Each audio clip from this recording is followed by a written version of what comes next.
Quer dizer que agora a Terra tem magos? Ah, magos? O que é real? Que mistérios estão além do alcance dos seus sentidos? Na raiz da existência, mente e matéria se encontram. Pensamentos moldam a realidade.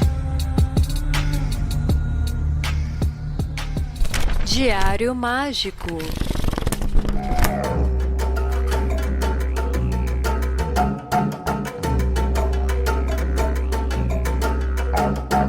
Aí sim, eu sou o Rodrigo Mignoli, seu apresentador. A gente está começando agora mais um Diário Mágico e dessa vez a gente vai falar sobre magia japonesa com um convidado que vive isso desde a infância.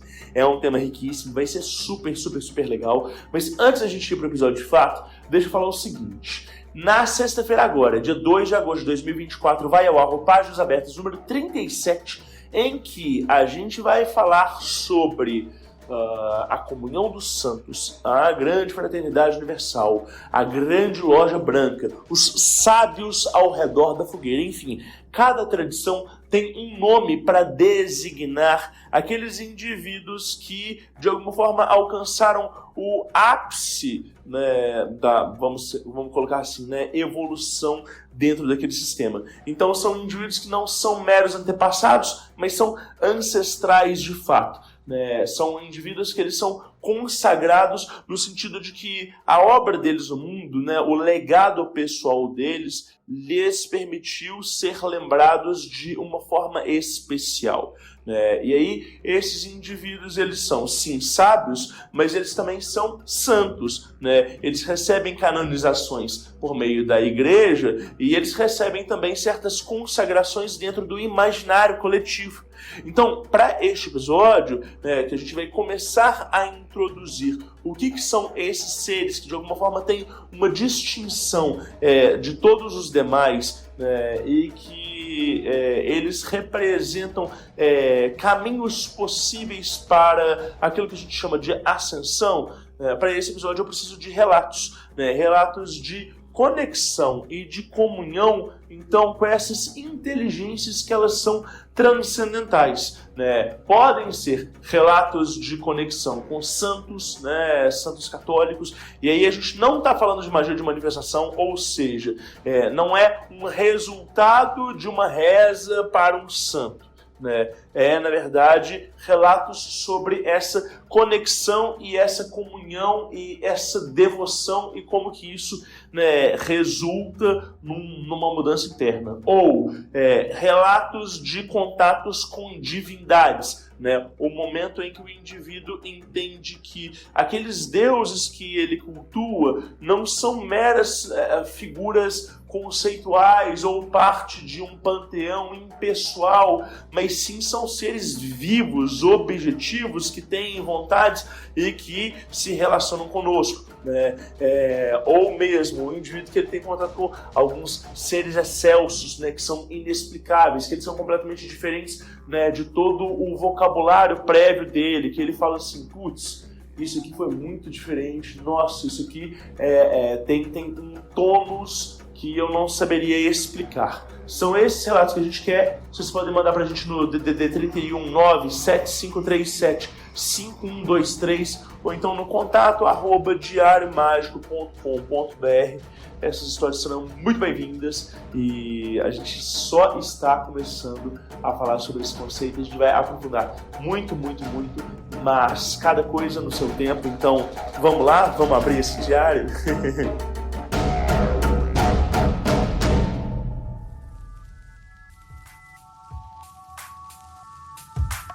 Folhas brancas sem pautas para transbordar à vontade.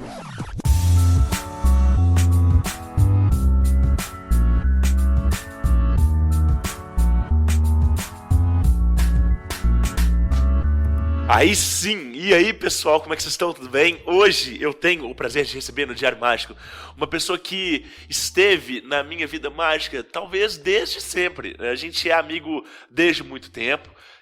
A gente teve um momento que a gente teve uma proximidade muito grande no trabalho com Abrados e com outras tantas coisas. E de lá pra cá a gente vem trocando figurinha aqui e acolá. E tava faltando a voz dele aqui no Diário Mágico. Então, seja muito bem-vindo, Fred. Como é que você tá? Tudo bem? Muito obrigado, Rodrigo. Eu estou muito assim honrado, muito feliz de estar aqui participando do podcast. Eu acompanho o seu trabalho, como você falou, desde sempre. Você me dá muito orgulho de ser uma das poucas pessoas que eu vejo assim. Poucas não, tem bastante, mas eu digo umas pessoas que eu acho que é expressiva. Você é a pessoa que está em contato com tantas tradições e pessoas de coisas que eu acho muito legal isso e eu te admiro por isso. O trabalho seu é muito consistente. Eu não falei no começo, né, que as pessoas que eu admiro, eu não queria puxar seu saco, agora eu tenho que puxar seu saco. Mas você me admira muito, porque você é uma pessoa que eu me reconheço muito no seu trabalho, você estuda, você gosta de ler, você não sei o quê. Então, tá aqui já pra mim é uma conquista. Que legal, que legal. Putz, seja muito bem-vindo. Fred, você também é uma pessoa que tem inúmeros interesses, né? E quando eu te mandei mensagem, eu falei assim, ô Fred, eu queria ouvir alguém falando mais de magia japonesa, mas eu sei que não é a sua única área de interesse, né? Igual a gente falou, você estudou bastante de magia chinesa também, né? E já passou também por cerimonial, e já passou também por bruxaria. Como que você costuma se apresentar? Né? Como é que você fala o que é o seu trabalho, quais são os seus interesses, né? Como é que você dá essa dimensão de quem é o Fred? Então, eu oficialmente, meu cargo na minha tradição é Daimei Shihan Frederico Souza, então esse é o oficial, que eu sou grão-mestre de uma tradição de Ninpo. Ninpo seria o caminho completo do ninjutsu, incluindo a parte espiritual, enfim. Ninpo é como a gente chama, né? Então esse é o meu oficial. Por um tempo até lá, quando eu estava mais em Portugal, eu falava, eu sou bruxo, porque era mais simples. Falar, porque tem que explicar, eu sou um Omyoji, e falar, que é isso? Até eu explicar o que era Omyoji, o que era Ninpo. Aí eu falava, não, eu sou bruxo. Era mais simplificado. E às vezes eu falava, lá no começo eu falava, quando eu trabalhava muito com cerimonial, eu falava, eu sou mago. Então, simplificando, eu falava, eu sou mago. Porque era a forma mais ocidental do pessoal entender, de absorver aquilo. Não era mentira, porque eu praticava automagia, não sei o quê, mas era o simplista. Mas oficialmente, então, hoje em dia, inclusive, eu tenho, depois de uma bronca do Wagner Périco, o Wagner Périco da tradição da Vannen, ele falou, Fred, por que você não fala, eu sou Doshi Frederico? Não sei, as pessoas não vão entender muito. Eu falei, não, mas aí, e a sua personalidade, né, você tem que, e seu nome é muito forte com a palavra, e na minha tradição a palavra é tudo, né, então, eu falei, é verdade, então eu vou começar a me chamar inclusive eu tirei os sites do ar, e estou fazendo meu site Doshi Frederico, então o Doshi vem de Shidoshi. Shidoshi significa aquele que aponta o caminho. Então, dentro de uma tradição de Ninpo, não é todo mundo que vira Shidoshi. Então, por exemplo, se você for treinar Ninpo ou Ninjutsu, você vai um dia virar Sensei, e depois eu vou te perguntar, você quer o caminho de Shidoshi ou o caminho de Shihan? Shihan é quem ensina a arte marcial, a técnica e tal. E Shidoshi é quem se especializa na parte espiritual. Então, isso é importante. Então, e eu lembro de quando eu era criança, quando eu tinha 6 anos, quando eu comecei a treinar, aí eu lembro da secretária da academia falar, você cria bonitinho, não sei o quê, por que você tá aqui, o que você quer fazer aqui, né? Aí eu apontei pro meu mestre, nem era meu mestre ainda, né? Eu falei assim, eu quero ser aquele cara. Eu falei...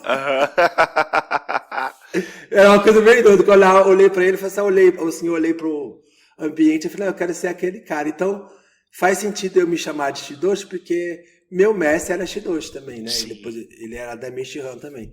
Mas Shidoshi é um cargo que está ocupado com a vida espiritual do clã. Então, por exemplo, a gente cuida da parte médica, a gente tem que saber a acupuntura, tem que saber as ervas, tem que saber falar, psicologia, tem que estudar magia, a gente tem que saber magia do clã, no caso, né? Para fazer as proteções espirituais, tanto do dojo como de outros locais. Então, hoje em dia, eu meio que estou viajando nos locais dos meus alunos que viraram senseis. Que Então, legal. o papel de Shidoshi é esse, é orientar e conversar e dar aula, enfim. Então, oficialmente é isso mesmo. Uau, tá. E como é que começa essa espiritualidade? É de criança? É de família ou não? E como é que você vai se orientando? Sempre foi mais voltado para esse lado mais oriental ou não? Como é que é essa história na sua vida, Fred? Essa pergunta eu tava com medo, né? Porque é muita coisa. Então eu consegui dar uma pensada nessa pergunta, assim. Tá, eu tenho basicamente 3 pontos em relação à minha espiritualidade. Então eu vou tentar sintetizar o máximo. Primeiro, que desde criança eu via coisas. Eu sempre vi, assim, minha mediunidade era muito aflorada desde criança. Só que eu não tinha controle, assim, então eu não sabia ligar, desligar, eu não sabia o que era físico, o que era espiritual, porque eu era criança. Então a gente andava no shopping, por exemplo, aí meu irmão saía e minha mãe perguntava, você viu seu irmão? Eu falava, tá do lado daquele cara vermelho.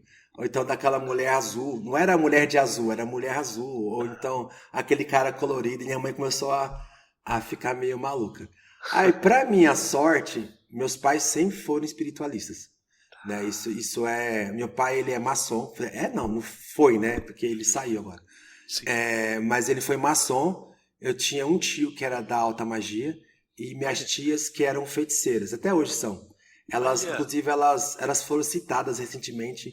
Elas são de Barra do Garças, e é uma cidadezinha que é na divisa de Mato Grosso e Goiás, onde tem o Rio Araguaia ali, e elas meio que são as bruxas locais, assim. Então elas cuidam de muitas pessoas. Então elas têm uma pastelaria, uma coisa bem bruxa, né? Ela tem uma pastelaria na frente, e atrás elas jogam tarô. E isso é importante, essa história. Ela joga um tarô, enfim. Então, nesse começo, por causa da mediunidade, eu tive que ir no psicólogo. E a minha sorte também é que a minha psicóloga era espírita. Eu nem gosto de espiritismo, mas eu tive sorte. Porque se não fosse isso, eu acho que eu estava internado até hoje. Com certeza, né? Caraca. Então, esse foi o primeiro ponto. Assim, essa mediunidade que estava meio descontrolada, que eu precisava fazer alguma coisa.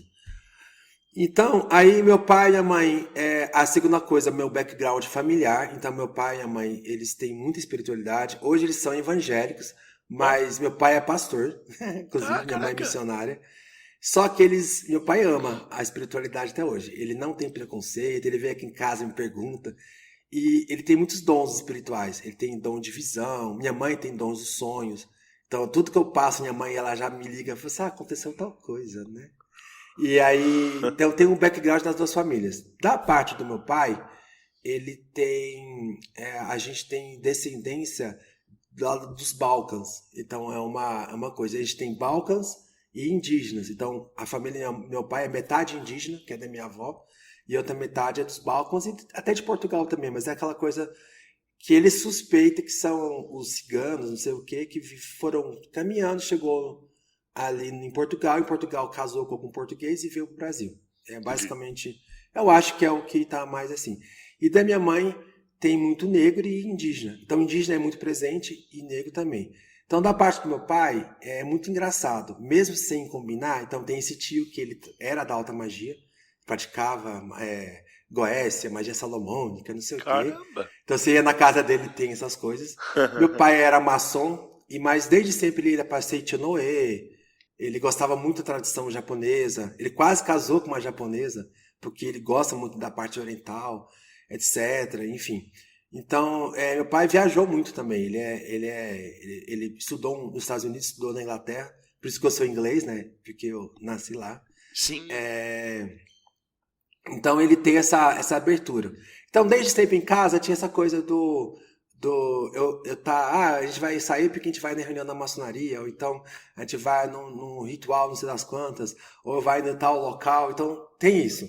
E da minha mãe, que eu acho que é muito forte, é muito mais intrínseco em mim, essa parte indígena afetou muito assim, eu convivi muito com a minha bisavó, minha avó, minha bisavó com 96 anos subia na árvore para pegar uma jaca para fazer...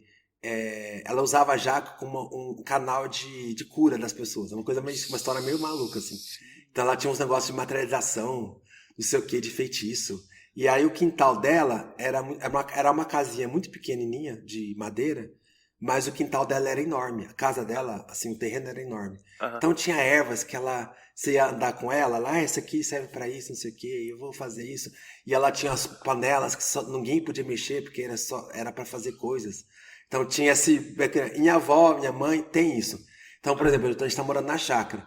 Então minha mãe já chegou semana passada e falou: você não plantou tal coisa, a lua era tal, você tinha que pegar essa lua e plantar, não sei o quê. Caraca. Então, assim, eu não tive um ensino formal familiar, assim, não é uma tradição familiar nem nada. Mas eu tive isso desde criança, essas coisas, entendeu? Entendi E aí, nesse contexto. Aham. aí o terceiro, que é o último, acho que é o mais importante, quando a gente veio para o Brasil, né? Eu nasci na Inglaterra e vim para o Brasil. A gente foi morar em Goiânia. Eu tinha de 5 para 6 anos. E aí, como eu já estudava há muito tempo, na Inglaterra você começa a estudar com 3 anos, né? Mais ou menos. Então, eu era adiantado na escola e meus pais tinham essa cultura de deixar o filho ir para a escola sozinho. Então, eu acordava, eu pegava o ônibus com 6 anos. E ia pra escola. Era normal para meus pais. Meus pais são minha mãe é da artes plásticas, então ela é meio de boa com essas coisas, né? Aí eu pegava e um dia eu fui assaltado. E nesse assalto eu lembro que pegaram minha blusa, minha calça jeans, minhas coisas, eu segurei só minha mochila e falei: tem prova, por favor. E aí quem me ajudou foi esse japonês, que hoje é meu mestre, né, tal. Que me ajudou quando eu fiquei perdido, não sei o quê, e aí ele meio que foi atrás para pegar as coisas de volta, depois me encontrou, falou: esqueceu, não sei o quê. Falou: você precisa treinar. E eu era criança, ele me dando de bronca, eu era criança. Você precisa treinar, não sei o quê, vai nesse local aqui. Aí eu já era empolgado com arte marcial, com cultura oriental, era bem na época que estava começando aquelas coisas de Sentai na manchete, um pouco antes daquilo, né, talvez. E aí eu queria fazer alguma coisa, né? E aí eu falei pra minha mãe: eu vou fazer arte marcial. Ela inicialmente ficou bem brava, porque naquela época, anos 80, tudo que é arte marcial, quando fosse karatê, judô, era coisa do diabo. Se você fizer Kung Fu, nossa, isso aí não pode, isso é do mal, ainda mais pós-ditadura, né? Essa época aí, esse background aí.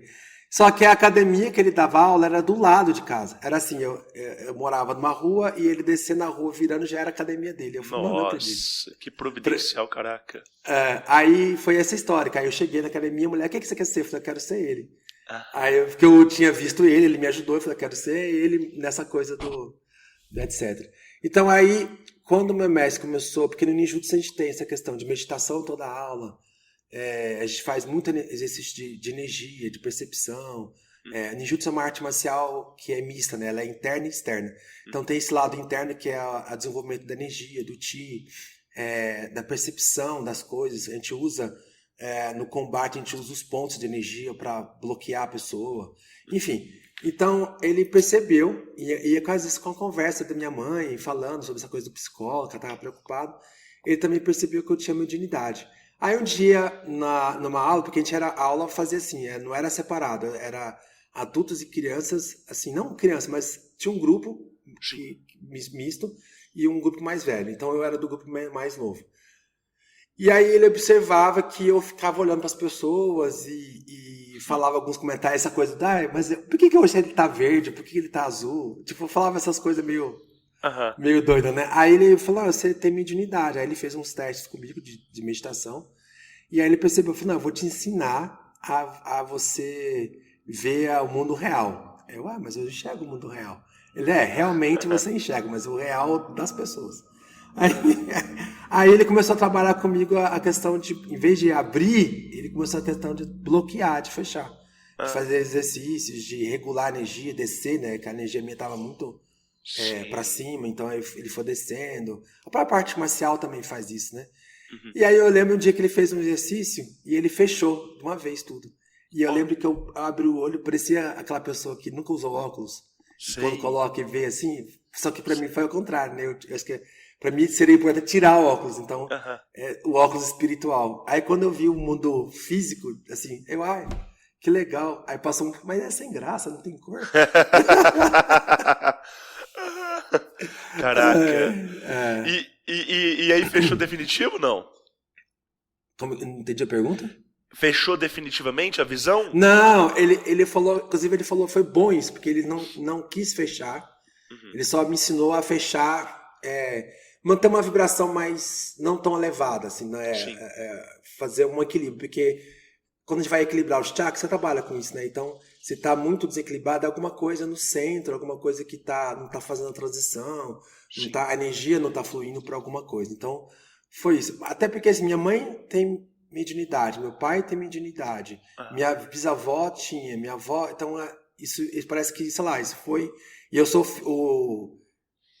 o neto mais velho do meu pai, um dos mais velhos do meu pai, então e a gente nasceu quase tudo junto, tudo em novembro, e eu ainda nasci numa configuração astrológica que era um stellium todo no meu signo solar quase, então foi uma coisa louca. Então a única coisa que estava longe era Júpiter e Lua no meio do céu, assim, bem no meio assim, e embaixo estavam todos os planetas, só a Lua e Júpiter estavam lá em cima. Então assim, a minha configuração é assim também. Eu lembro alguma coisa, mas é isso, não é? Então isso aí faz com que a gente tenha uma percepção gritante, mas foi essencial, e por isso que eu comecei a treinar magia desde criança. Então quando eu falo pro pessoal, uma vez eu estava naquele grupo do Caos lá, muito tempo atrás, eu falo, quanto tempo você pratica magia? Eu falo, desde 6 anos. Mentira! Quem que pratica magia? Aí eu acho que o pessoal não entende a diferença entre prática, assim como eu enxergo, no caso, né? Sim. E a questão da iniciação. Eu fui iniciado bem depois. Sim. Mas eu comecei a praticar, porque na magia oriental, a parte mais importante, e eu acho que foi muito bom para mim por isso, é você desenvolver as habilidades, as percepções, a intuição. Então a gente fazia muito desenvolvimento do meu cheiro espiritual, que é uma coisa que até hoje para mim é muito forte, cheiro físico e espiritual. Então desenvolveu assim uma capacidade de hoje eu ando com minha cachorra na mata aqui, e aí eu falo, tem um bicho grande, o Matheus fala assim, aonde? Aí eu falo, tá ali. Aí a gente vai e tem mesmo. Aí, então, quando a gente veio aqui a primeira vez, tinha uma cobra. E aí depois, uma hora eu conto essa história. E aí eu falei assim, tem uma cobra aqui, né? Aí o cara que era daqui, só tem uma. Aí ele tem uma história lá, mas é uma história bem doida, assim. Que legal. Então, enfim, esse desenvolvimento inicial, que geralmente quando você é adulto e começa a praticar magia, principalmente no Ocidente, que você quer tudo pra ontem, e você não passa por esse desenvolvimento que é perceber a sua própria energia, perceber a energia do ambiente, perceber as manifestações físicas da espiritualidade. No caso, não é só ver, né? O pessoal fica focado, eu queria ver. Eu falo, não precisa ver não, ver é complicado.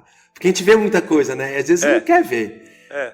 Mas cheirar, desenvolver a audição também espiritual, que eu acho que é uma coisa bem importante, que você vai fazer um contato, se você está acordado, não dormindo, ou não em transe, se você quer fazer um contato, você tem que ter audição, e é muito difícil desenvolver a audição. Eu mesmo, minha audição, minha clareaudiência acordado não é assim a coisa que eu mais tenho, porque a minha visão é muito forte, né? Sim. Então, aí eu fico assim, droga, eu queria escutar mais. Né? Então, essas habilidades, essa parte foi desde criança. E a arte marcial, e com a magia oriental, ela está conectada com artes marciais. Então, desde criança eu pratico. Assim, seja na hora da luta, seja fazendo meditação. Então, foi essa questão, esse foco todo começou, essa prática espiritual começou primeiro para me curar, curar entre aspas, sim, mas também porque eu tinha já essas convicções, esse ambiente. Enfim, acho que deu para entender, né?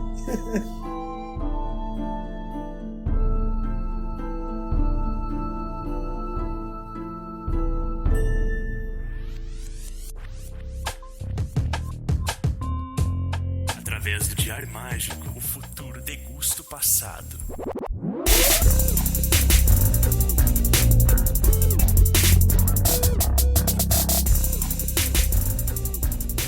Anote seus resultados. E desse começo no ninjutsu pra, de fato, bruxaria e magia, como é que isso se deu, assim?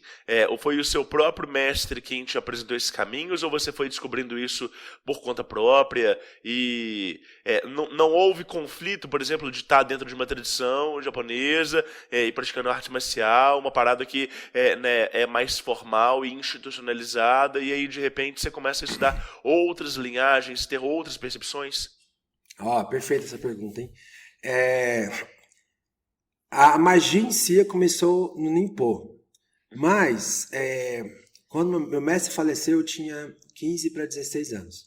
Então essa coisa dele falecer, eu lembro que um ano e meio antes ele me deu alguns livros e falou: olha, eu te ensinei aquilo e isso aqui é uma outra parte da magia. É algo que você descobriu. Ele nem falou, ele sabia que ele ia morrer.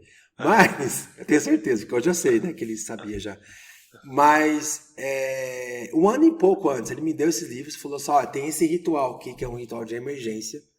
Caso você se sinta perdido. Eu falei: como assim? Você vai estar comigo? Eu falava, né? Mas caso você se sinta perdido, tá aqui esse ritual. Ele me passou um ritual e me passou indicações. E ele me iniciou também, porque o meu mestre também sabia, né? Além da magia japonesa, ele já praticava alta magia, já tinha experiência com outras coisas. E ele me iniciou em magia elemental, não a magia elemental do Oriente. Iniciou em magia elemental ocidental. Astrologia, já tinha aula de astrologia, também algumas coisas. Mas sim, foi conflituoso porque o maior conflito para mim era que eu queria passar adiante o que eu tinha aprendido, né, no começo, mas eu me sentia... Primeiro, diminuído, porque o meu mestre era muito foda. Ele era realmente uma pessoa que manjava muito, tinha um poder muito grande. Então eu me sentia sempre muito menor. E segundo, porque eu tinha como um segredo, alguma coisa... Porque na minha época, anos 80, quando você queria praticar magia, era muito tipo assim: olha, tem isso aqui, tá? É como se fosse aquelas vendinhas de coisas secretas.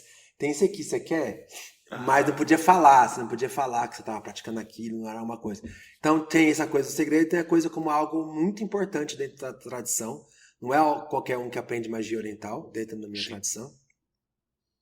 Então eu tinha dificuldade de ensinar essa parte. Então eu comecei a caminhar, primeiro querendo comparar as tradições. Então tem muita coisa que é diferente.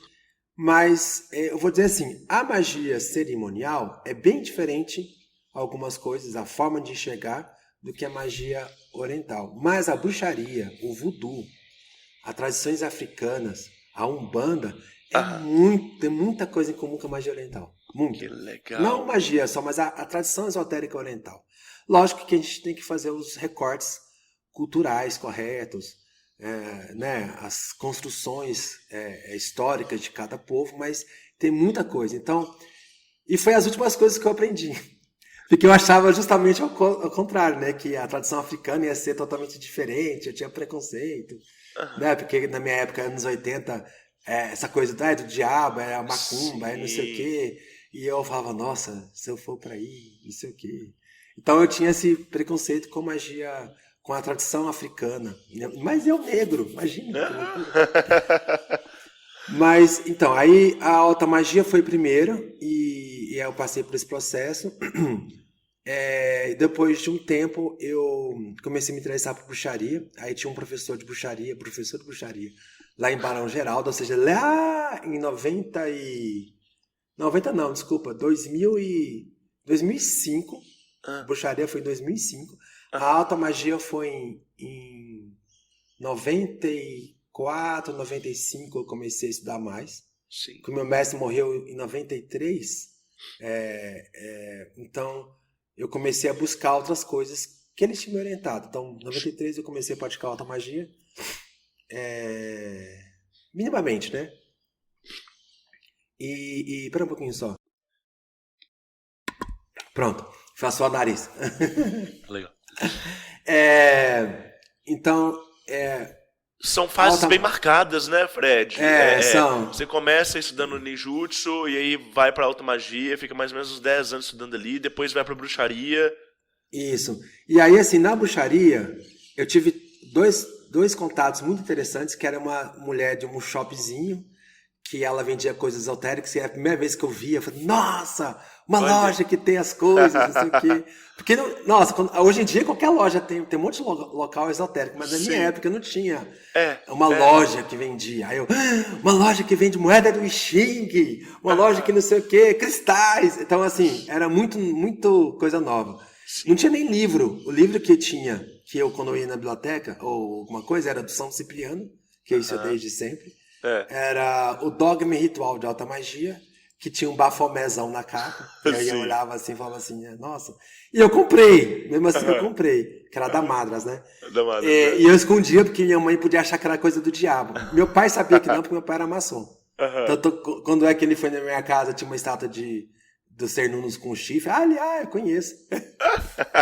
Eu achei ótimo, meu pai é pastor e ele, não, eu conheço. Muito bom. E aí, enfim...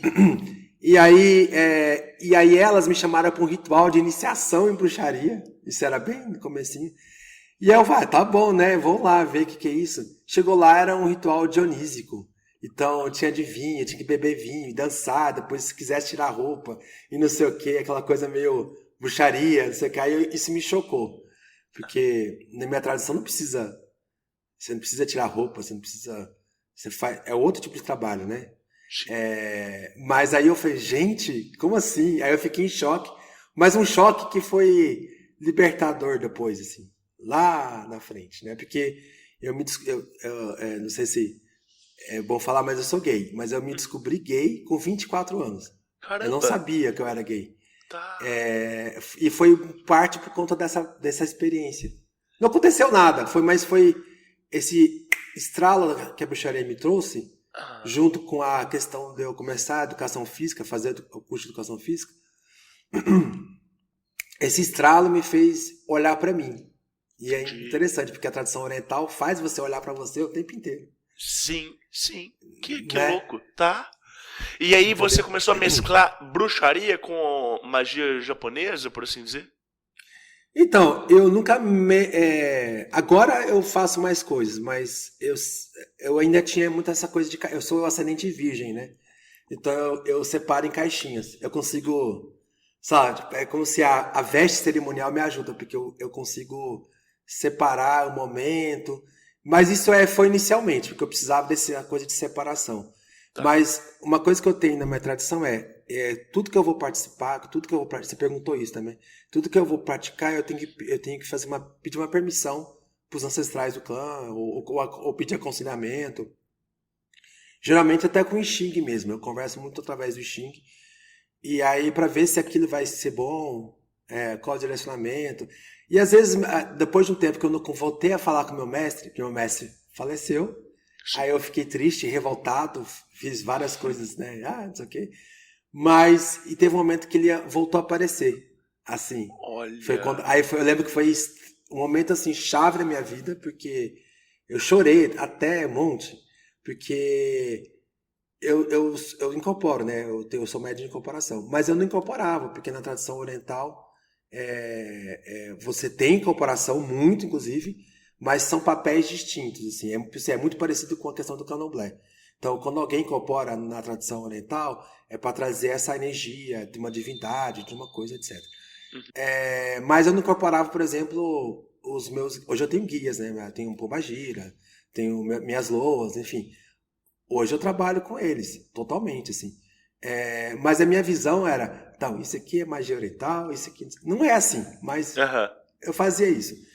Até que... E por que eu fiz tanto isso? Porque na Marro, quando o pessoal descobriu que eu ensinava magia, começaram a trazer amigos. Então por isso que surgiu a Marro, né? Tinha o dojo, na verdade, e aí só 2 pessoas praticavam magia. Isso que aí o pessoal descobriu.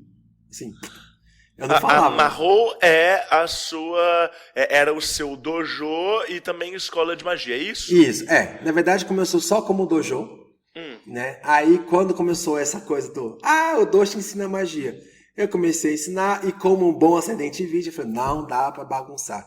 Fui conversar com meus ancestrais, falei, e agora? O que eu faço? Porque tá vindo, pelo budismo, a gente fala, né? Aquele que te procura para o ensinamento, você tem, não vou falar obrigação, mas é bom mérito que você ensine. Você não bloqueia o canal Sim. do ensino. Não é auspicioso e você pode fazer um karma negativo e impedir a evolução de alguém. Então a visão no budismo se alguém te vem para ensinar, você é obrigado a ensinar, obrigado entre aspas, né? Sim. Mas você pode fazer certas provas para testar a pessoa. Enfim. Então tem isso na minha cabeça. Todo mundo que me vem, eu fico, eu tenho que ensinar. Aí eu fui conversar com os ancestrais. Essas pessoas não praticam ninjutsu, como é que eu faço? Aí eles me orientaram. Falaram, você vai fazer uma escola vinculada ao dojo. Aí eu escolhi o nome de Mahō, porque Mahō é magia. Tem a ver com feitiçaria também, mas Mahō é um nome moderno. Mas é o que se vê muito em anime, por exemplo. Não sei o que, Mahō, não sei o que, Mahō Tsukai, não sei o que. É um nome moderno para magia.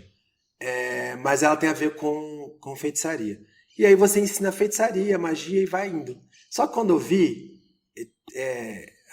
o negócio cresceu tão rápido que eu tinha os alunos do dojo e tinha os alunos da Mahō. A Mahō tinha 76 alunos. Uau!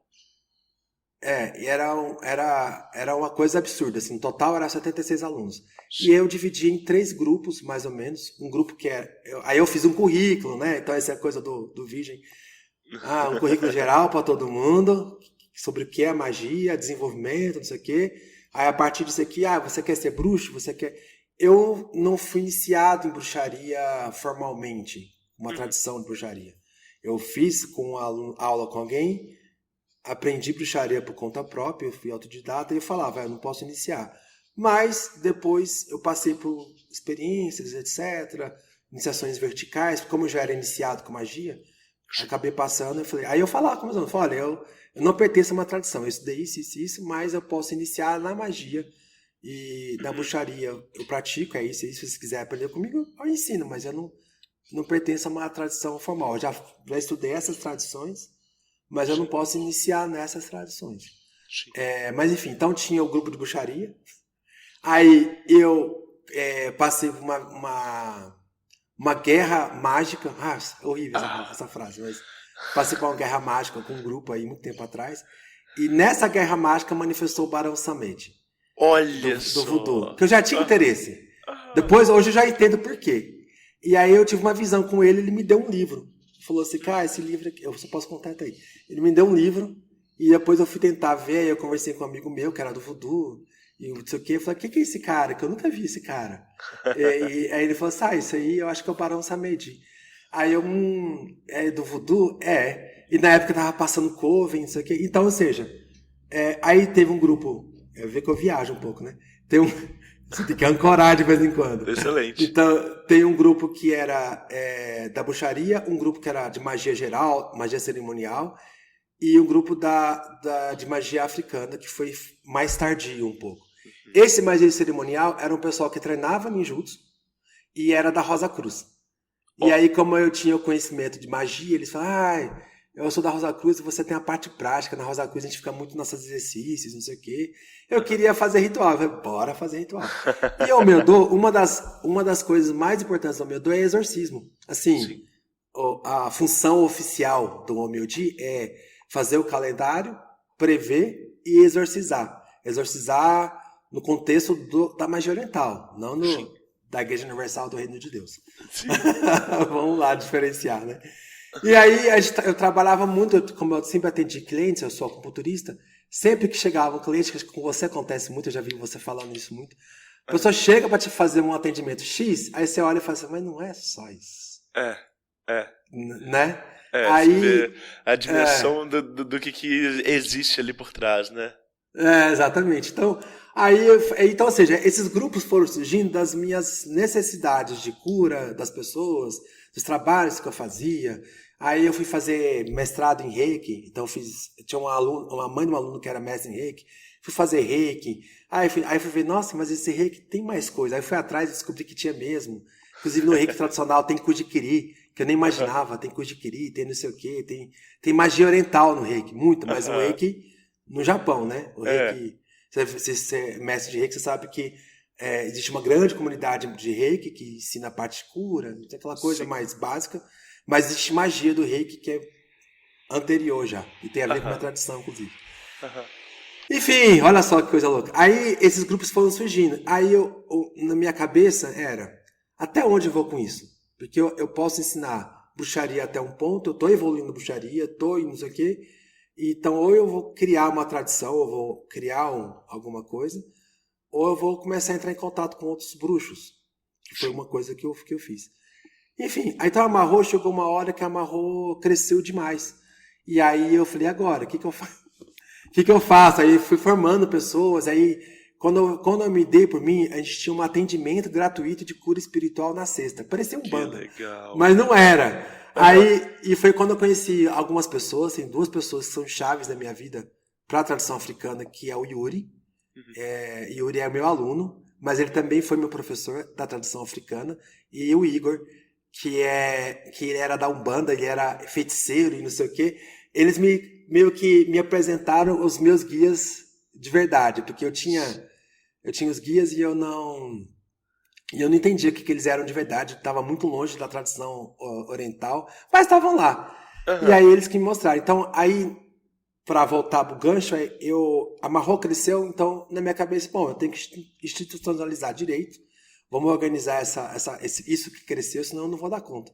Sim. E aí, aos poucos, a gente foi criando contexto para cada grupo, os grupos foram interagindo. Aí você perguntou, né? Agora, por isso que eu tô falando isso, né?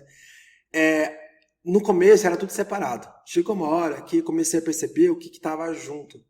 E aí amarrou, foi esse processo que para mim foi importante, porque eu consegui ver onde que cruzava, onde que entrelaçava, onde que era parecido, onde que era diferente. Tem ainda essa coisa, se eu vou praticar magia oriental, eu não posso chamar uma pombagira. Por que não? Uai, é um mundo espiritual. O meu dom espírito, né? Por que não? Mas então, outro dia eu vi um comentário falando, o cara faz magia eslava e trabalha com não sei o quê. Mas, gente, não é necessariamente você tem que ter noção do que é essa tradição. Sim. Você tem que saber os limites que ela tem, mas uma tradição, ela é a tradição porque ela evolui. Lógico Sim. que ela evolui de modo a não se perder a essência. Mas hoje eu não moro no Japão. Então eu não estou em contato. E no meu dom, na magia japonesa, tem essa coisa de deuses locais, seres locais. Eu estou no Brasil. O que tem aqui no Brasil? Que seres que tem aqui? Que deuses que tem aqui? Então, mesmo sendo trabalhando com o Myodo, eu vou trabalhar com o Myodo no contexto cultural local, no contexto religioso, espiritual local. Legal. Não dá para eu ficar na noia de adorar Amaterasu se eu não pertencer a uma tradição imperial. Depois eu falo um pouco sobre isso. Se eu não pertencer a uma tradição imperial, não faz sentido eu trabalhar com Amaterasu, com os deuses protetores do Japão, não sei o quê, porque não está no meu contexto. Eu vou ter que ancorar. Eu nem sou japonês. Se eu fosse japonês, fazia sentido. Sim. Mas meu sangue, meu karma, minha energia tem uma história. Minha família tem uma história. Então foi aí, amarrou, então foi assim, amarrou, surgiu e finalizou. Porque, na verdade, era um processo meu. Entendeu? Não era um processo para os outros. Era para mim. Sim. É para que eu entendesse isso. Entendeu? E foi isso o papel da Amarrou.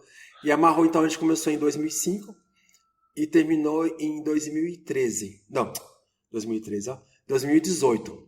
Uau! Então, 2018, foi antes de eu ir para Portugal.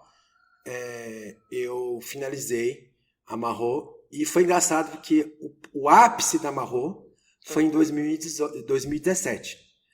Então, 2017 eu deveria ter fechado a Amarrou. Porque na tradição, na astrologia chinesa, eu estava fechando um ciclo de 12 anos. Então, se eu continuasse, ia ser mais 12 anos. Sim. Tem isso na tradição. A tradição oriental tem essas coisas de ciclo de ano. Que você, mesmo que você não queira, você vai obedecer. Porque, então, o ciclo de 12 anos são os 12 ramos terrestres. Entendeu? Então, eu comecei em 2005 e eu tinha que finalizar em 2017. E o mais incrível que depois eu olhei é assim, a primeira casa que eu comecei com o dojo, né, foi lá em Barão Geraldo, em Campinas. Depois a gente foi mudando, né? Aluguel, não sei o que, foi mudando de casa. A última casa que eu fechei o dojo foi a casa do lado da primeira casa. Ó, Só que era o cara que construiu as duas casas, era o dono da casa. caraca. Entendeu? Então o cara construiu a casa. E aí era engraçado que, quando eu morei na primeira casa do dojo, eu criei um altar de pedra com um paquá gigante. E esse altar tá lá até hoje. Então Uau. foi mágico, assim, no sentido de que amarrou, começou e terminou no mesmo local de energia. No mesmo ponto de energia. Certinho, fechadinho. E foi um processo que eu precisava. Que Nossa, legal. eu falei um monte, né? Nossa, não, mas maravilhoso. E é uma trajetória interessante, né? Eu acho que quando a gente compartilha as coisas com os outros, a gente cresce muito mais quando a gente estuda sozinho, né? Sim. Porque você tem o feedback ali e você consegue entender que a percepção das pessoas ela é individual e ela é muito diferente do que a gente tem. Então, a gente começa a entender que existem outras formas de expressar e de interpretar o mundo e que, às vezes, não é uma construção cultural ou uma construção intelectual. É uma parada inerente, né? As pessoas vêm com mecanismos de percepções diferentes umas das outras. E, embora dê para agrupar e entender que existem pessoas que têm percepções similares, entender qual que é o nível de abertura que cada um tem, a forma como cada um lida com cada tipo de energia, ajuda demais a gente entender o nosso lugar no mundo, entender quem que são as pessoas que são semelhantes a gente em nível de percepção, quem são as pessoas que destoam demais e que a gente pode aprender muito com elas, né? O que funciona, o que não funciona com a gente, e aí nesse entendimento do outro e da espiritualidade, a gente passa a entender também aonde que a gente tem que insistir e que vale a pena o aprendizado, aonde que, né, não vale tanto a pena porque a gente, sei lá, ou não tem tanta afinidade, ou aquele negócio não conversa tão profundamente conosco, né? E isso, né, o perceber o outro ajuda muito a gente a entender para onde que o nosso caminho tem que ir, não é isso? Exatamente isso. E agora eu vou puxar a sardinha pro seu lado. Inclusive que é muito importante na minha tradição anotar as coisas. Então, quando eu peguei as anotações do começo da Amarro, os porquês, aí fui para lá. E no final, no 2018, aí quando eu fui para Portugal, né? Aí em Portugal a gente estava mudando, eu falei, o que eu vou levar? Porque não dá para levar todos os livros, não sei o quê. Sim. O que eu preciso levar? Aí eu fui lá e peguei os livros de anotação. Aí o Matheus assim, mas esses livros velhos? Aí eu falei, não, mas isso é importante, porque o que eu vou fazer em Portugal depende disso aqui. Isso aqui foi o que eu passei. E aí foi engraçado que alguns eu não consegui levar, porque eram muito pesados. A gente foi com mala só. Sim. E aí eu deixei com o meu aluno, que foi o Celso, e depois eles chegaram, inclusive chegaram no momento certo. Então, os que ficaram aqui de anotação, eu deixei com o meu guardião, né, que é o Celso, Sim. no Brasil. Sim. E aí, depois de um dado momento, eu consegui recuperar esses livros. Mas esses livros, quando eu comecei um processo em Portugal, que foi o último processo que eu passei, que era de voltar, né, retornar à tradição mais forte, para mim mesmo, né, minha prática, não sei. Esses escritos sobre Amarro foram importantes, porque existe um tipo de anotação que a gente chama de makimono. Existe o Toramaki. Consegui falar disso. Existe o Toramaki, que é o escrito como se fosse o diário mágico mesmo. O Toramaki é o pessoal, então é o escrito que você vai colocar a experiência do sonho, não sei o que, o que você está estudando, enfim. Então a gente chama de Toramaki. Significa tigre enrolado, maki é enrolado, é pergaminho. Né? E Torá é tigre, mas o tigre no sentido de algo que é poderoso, forte, que pode cortar, enfim, é algo que tem dois gumes, né? Então, o livro mágico tem dois gumes. Sim. Ele corta para um lado e corta para o outro. Sim. E tem o makimono. Makimono é aquilo que você anota a experiência dos alunos. Você anota o que você ensinou, as suas experiências como grupo. E aí cada aluno tem o seu makimono. E o makimono é a forma que a gente ensina. Então esse aqui é o meu makimono que eu dava aula para o Celso. Então esse aqui é o makimono dele. Então eles são coisas mais simples às vezes. É um kanji, é um símbolo, alguma coisa que a gente vai anotando. Então ele é simbólico, né, o makimono. E às vezes é escrito. Sim. Anotações como... Isso deu certo, essa experiência, olha aqui, não sei o que, esse ponto. ponto de interrogação, principalmente, para lá na frente eu olhar e falar, será? Então, quando eu fui para Portugal, eu levei um makimono, levei o meu Storamax, das minhas experiências principais, principalmente a magia japonesa. E aí, essa experiência na Marro, ela estava anotada também na nuvem, né? Porque me ajudou muito. Então, eu tenho um Toramax gigante na nuvem. Legal. Inclusive, da época do Abralas. Na época do Abralas, eu tenho uma parte lá só do Abralas. Tudo, Que legal. Assim, Que tudo que a legal. experiência que eu tive com ele e tal. Enfim, então isso aí me ajudou a, quando chegou em Portugal, eu falei assim, como é que eu vou manter isso? Então me ajudou nesse estágio que agora, que é escrever livro. Estou escrevendo livros da tradição, traduzindo desenhando um tarô. Olha, que legal, Estou Fred. desenhando, porque agora eu sou ilustrador, né? Então essa coisa aí é o tarô. E me ajudou, inclusive, a reorganizar como eu ensino, porque até então, magia oriental, eu tenho essa visão, que nem eu te falei do começo, de estar junto, o mestre estar junto, ensinar isso, ensinar aquilo. E eu tive que dar aula online por 5 anos. Uau.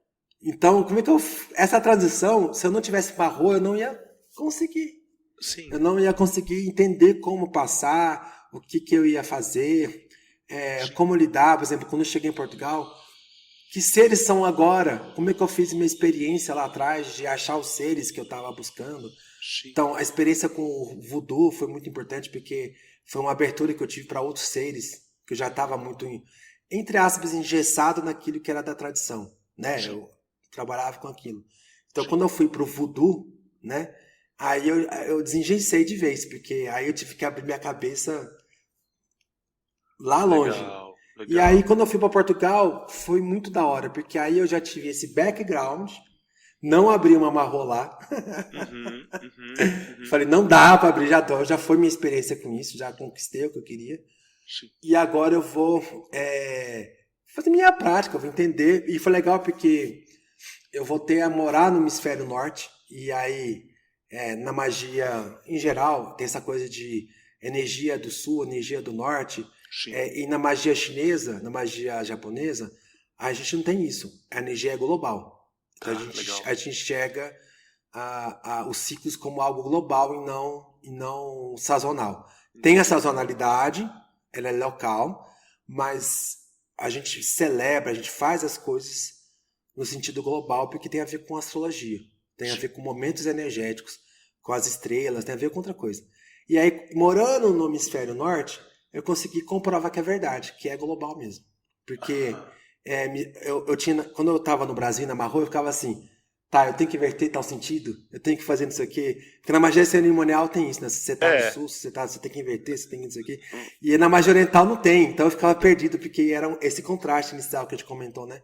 Então, na bruxaria mesmo, bruxaria quando é bem praticada, eles invertem os polos, às vezes não invertem. Enfim, então, eu tinha essa confusão, eu falei, gente, e agora? Aí quando eu fui para Portugal, foi muito da hora, muito da hora. E aí, me fez recuperar, inclusive, coisas da tradição como os termos solares, porque os termos solares é uma coisa essencial para entender, por exemplo, por que são 72 daimons, 72 anjos na tradição cerimonial, que é da cerimonial, mas também existe isso na tradição oriental. Mas tem a ver com os termos solares, que são 24 termos solares, e cada termo solar tem 3 espíritos. Então dão 72 espíritos. Então tem esse paralelo aqui. Não é que é a mesma coisa, não é a mesma coisa. Mas tem esse paralelo. Então a gente vai ter divisões temporais conectadas com a astrologia, e nós vamos ter divisões direcionais. Então nós temos 24 termos solares, 24 montanhas. Acho que você estudou um pouco de magia chinesa, né? Tem as 24 montanhas que formam uma bússola, que são o quê? O Paquá, as direções do Paquá, aí depois dos ramos terrestres e alguns dos troncos celestiais. Então essa direção também ela se organiza temporal e localmente. Então ir para Portugal me fez voltar nisso. Parece que eu tinha perdido isso. Foi muito importante. E aí você tá, né, em outra latitude, outra longitude, né, um outro lugar no mundo, e de alguma forma com um contexto energético diferente, mas ainda assim conseguindo operar magia global e né, com referências que são as mesmas que você já usava há mais tempo. Exatamente, Que exatamente. legal.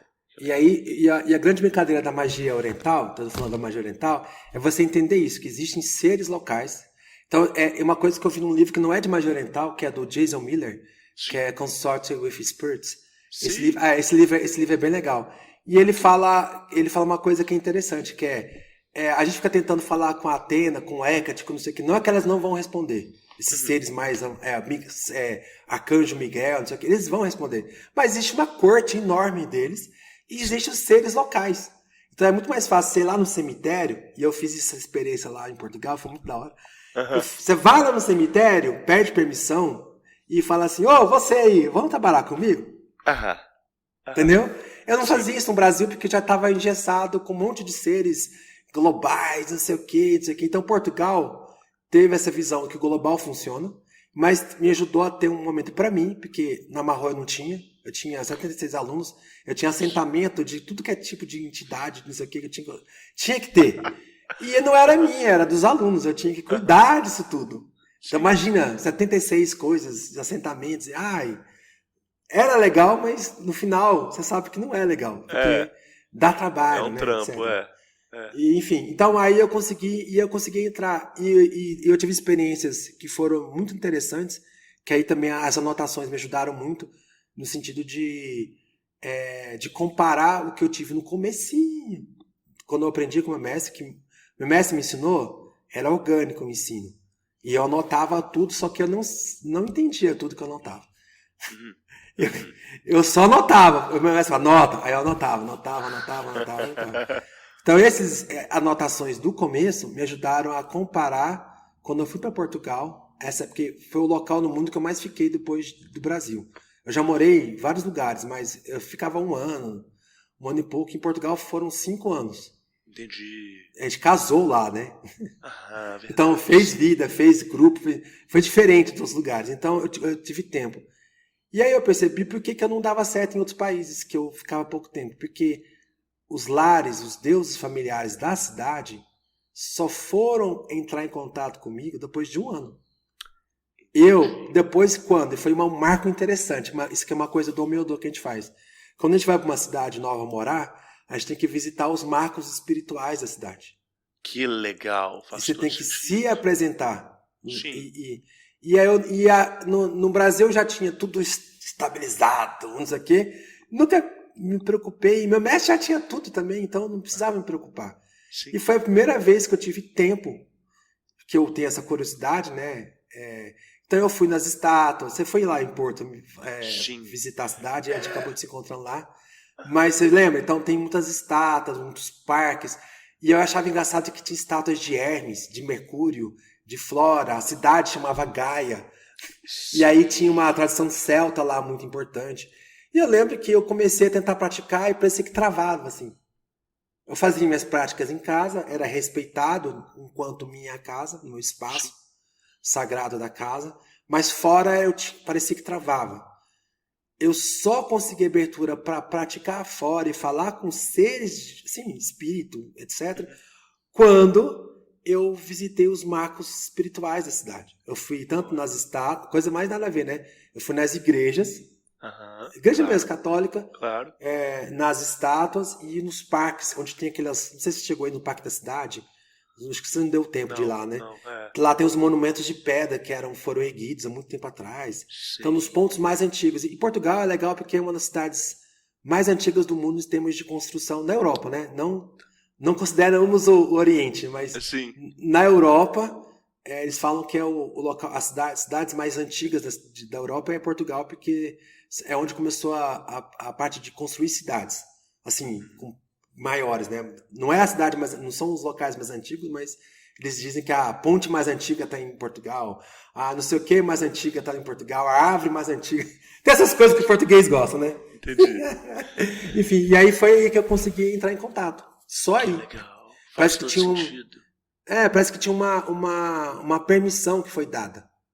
E eu E lembro que provavelmente você é uma pessoa que trabalhou com muitas tradições diferentes e tem um registro energético muito diferente, deve ser muito contrastante do ponto de vista energético e espiritual quando chega num lugar desses e não tem um acesso tão facilmente quanto uma pessoa que nunca teve acesso a nada e aí decide começar a praticar e, né, então eu acho que assim, esse contraste ele até causa uma certa intimidação do ponto de vista espiritual. sim, e eu lembro que é bem isso também, tem a questão também da cultura, né? Então, por exemplo, tanto o pessoal pergunta, como é que pratica magia oriental? Pô, você tem que inserir muita coisa, tem que aprender línguas, tem que estar... Então, quem mora na Europa, ou quem mora em Portugal, nasceu em Portugal, come a comida de Portugal, tem as tradições portuguesas, já respeita aquele conjunto de tradições, as Legal. festividades. Então, quando eu participei de dois São João, de um São João, de não sei o quê, que eu percebi que os seres falaram, tá, então Aham. pode praticar agora direito. Agora pode entrar em contato com todo mundo que a gente não vai atrapalhar. Que Entendeu? legal. Existia essa força maior. Foi muito engraçado de eu comentar com o Matheus. Eu falei, nossa, eu senti...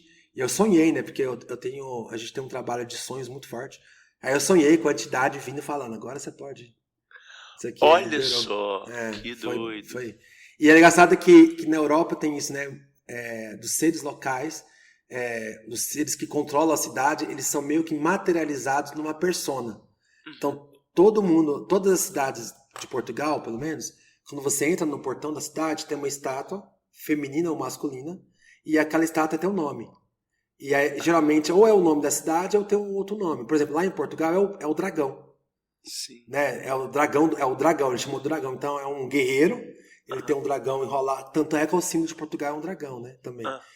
De Porto, pelo menos, é um dragão. Então tem o dragão enrolado, um capacete de guerreiro, e ele tá lá, e é aquela entidade que eu vi. Entendi. Entendeu? Aí ele veio com um dragão, assim. Agora, então parece que era. Então, e Braga tem isso, bem na cidade de Braga, tem um templo lá de Afrodite. Em Évora, que eu fui pra Évora, também tinha um outro ser. Só que aí quando eu fui pra Évora, eu já tinha permissão, né? Aí o ser me apresentou. O primeiro dia que eu cheguei lá, já mostrou. Você chegou aí em Sintra, não? Sintra, eu fui em Sintra, eu fui em Évora, eu só não fui em Coimbra. Eu viajei em Sintra, é bem legal. Bem iniciático a coisa ali. Sim, que legal. Todo mundo fala que é muito bacana, né? Tem as construções, os labirintos, as coisas. Mas Porto também, você chegou aí no labirinto de Porto, não? Lá no Parque São Roque? Nossa, eu queria ter te levado legal. lá. Nossa, lá tem... é normal, mas é legal porque Porto tem muita origem celta, né? Tradição celta, não sei o quê.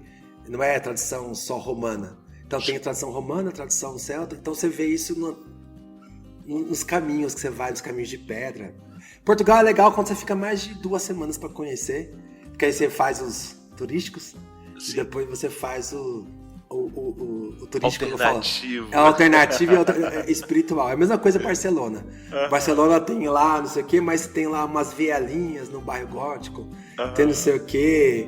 Você vai lá para as ruínas não sei da onde. Em Barcelona é igual desse jeito. É bem legal essa parte. Legal.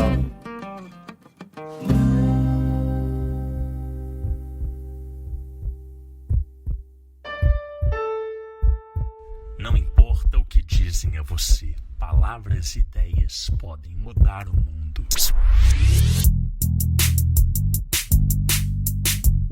Diário Mágico. Ô Fred, você falou que dentro da tradição japonesa, você tem, né, 2 diários de anotação. Que Isso. é o Toramaki. Toramaki, que é o seu pessoal. Isso, e isso. o dos O alunos. É o makimono. Makimono. E aí, esse Makimono, cada aluno tem o seu, e você tem uma... Não. Não. Todos os alunos têm um Toramaki. Tá, Entendeu? sim. E o professor tem um makimono.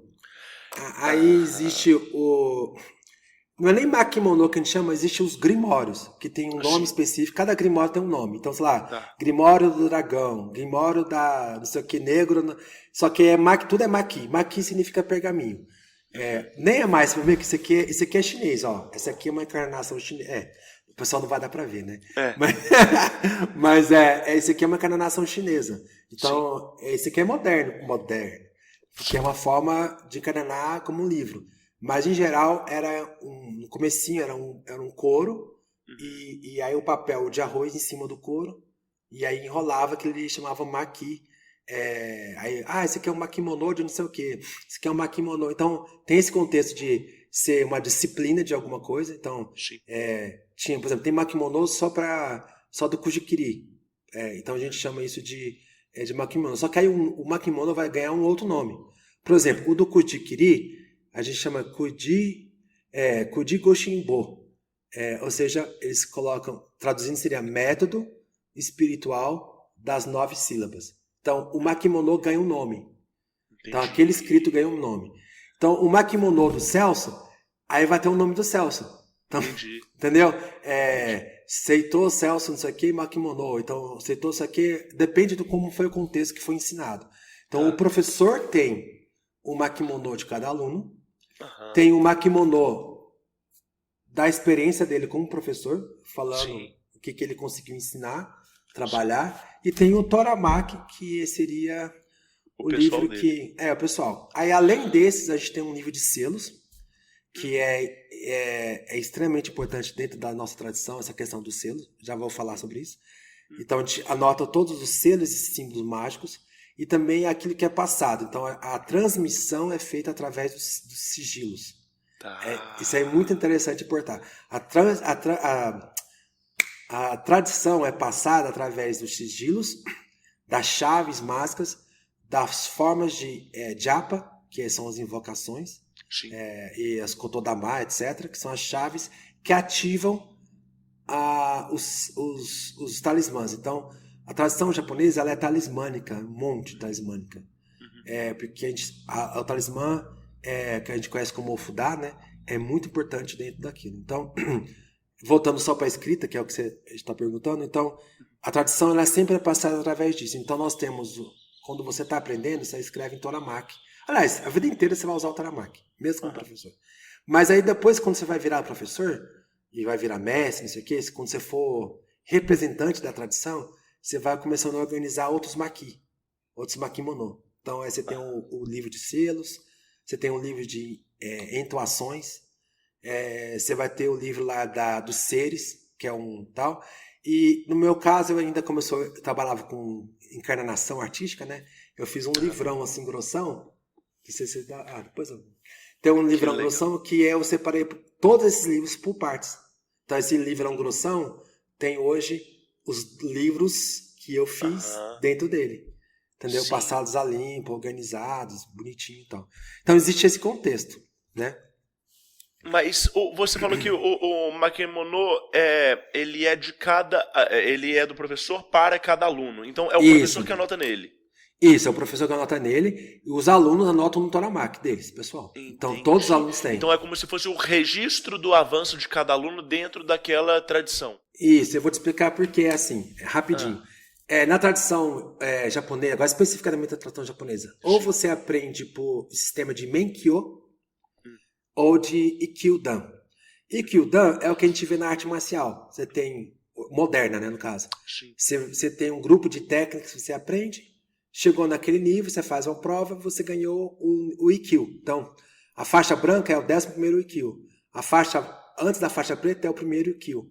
E o primeiro Dan, que é o Shodan, é a faixa preta, né? Então, o Shodan, Nidan, aí vai aumentando. Então, é o sistema de níveis. A gente tem isso no Reiki. Quando você desenvolve no Reiki, você começa como Shoden. Aí depois tem Shoden, Yokuden. Então, esse é o sistema Ikkyudan. Então, ele é usado tanto para arte marcial como para tradições esotéricas. E existe a tradição mais antiga, que era para o Menkyo. Então, antigamente, você não aprendia por nível, você aprendia por disciplinas. Então, vamos supor assim, Rodrigo, você quer começar a praticar magia japonesa e a gente está lá em anos 600 anos depois de Cristo. Que foi quando começou o Myodo. Aí, parte histórica.